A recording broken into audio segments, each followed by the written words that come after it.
In this section, you're going to learn about machine learning, which is a subset of AI or artificial intelligence.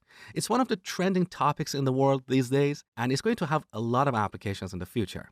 Here's an example. Imagine I ask you to write a program to scan an image and tell if it's a cat or a dog. If you want to build this program using traditional programming techniques, your program is going to get overly complex. You will have to come up with lots of rules to look for specific curves, edges, and colors in an image to tell if it's a cat or a dog. But if I give you a black and white photo, your rules may not work. They may break. Then you'll have to rewrite them.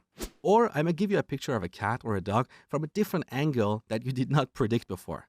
So solving this problem using traditional programming techniques is going to get overly complex or sometimes impossible. Now, to make the matter worse, what if in the future I ask you to extend this program such that it supports three kinds of animals: cats, dogs, and horses? Once again, you'll have to rewrite all those rules. That's not going to work. So machine learning is a technique to solve these kind of problems. And this is how it works. We build a model or an engine and give it lots and lots of data. For example, we give it thousands or tens of thousands of pictures of cats and dogs.